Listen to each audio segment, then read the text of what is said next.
Land Rover LR3 air suspension leak. I'm Brian Esser from How to Automotive. I'm going to walk you through the steps of diagnosing that leak. So the most common cause for this suspension to leak is the air struts themselves. So to get started checking this, what we need to do is go inside the vehicle and raise the air suspension up with the switch here. So you make sure the key is turned on and cycle the switch here to turn the pumps on to raise the suspension. If you do not hear the pumps run, that could be an indication of what the problem may be. But in this case, we're searching for leaks. So what I'm doing here is I'm going underneath the vehicle and doing a visual inspection.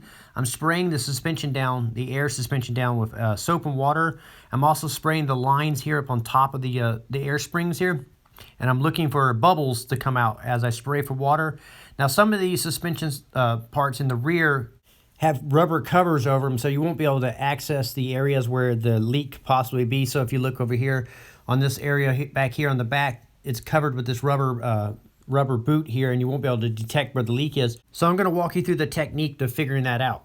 So large leaks are pretty easy to find. You'll find it with the soap and water, or you may be able to hear it. But small leaks can be difficult to detect due to the self-leveling system on the vehicle. So what happens on this vehicle, after you turn the key off, the vehicle will sit, and every couple hours it will bleed the air system to make sure it's level on all four corners. So for instance, if the left front air spring is leaking, it will leak out a little bit of air on the right front and lower the right front down to keep it level. And it's also going to lower the rear suspension down to match it. So when you come out to your vehicle in the morning, you may find all four corners of it lowered to the ground, that making it difficult to isolate. So we need to disable that system to properly check this.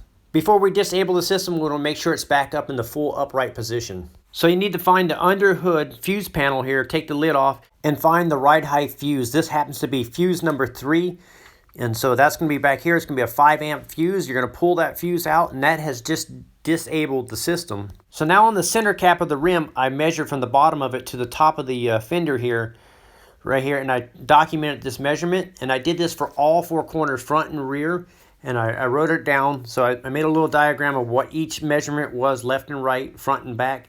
And it could be slightly different due to tire pressures and how level the vehicle is sitting on. So once you got that document, you're going to let this vehicle sit for about 24 hours. Then you're going to come back and measure the ride height on all four corners again and compare it. So if the left front one has lost a significant amount of inches in height, you know that is the problem area with the leak. So in some cases, you could have the front two wheels slammed to the ground and the back two wheels jacked up, or reverse, the back wheels slammed to the ground and the front two wheels jacked up. And there's another problem that could be.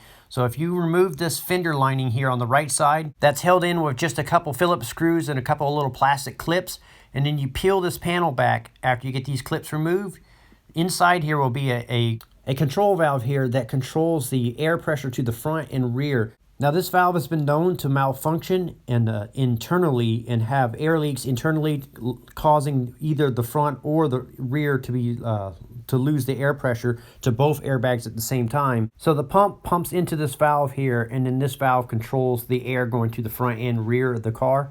So it doesn't control all four wheels individually, it just controls the two front or the two rear with internal valving, and they're just little O-rings and stuff inside this little control valve that malfunction, causing it to leak just in the front or just in the rear. You can also spray this down with soap and water to see if there's external leaks on it also. So these are some quick tip ideas on how to diagnose an air suspension leak on an LR3. If you found this video valuable, be sure to subscribe and click the bell notification. That way you're notified as soon as I upload new videos. I'm Brian Esser from How to Automotive. I'd like to thank you guys for watching my videos. Encourage you to subscribe. Invite you to head over to the howtoautomotive.com website for more valuable videos like this. Thank you again for watching.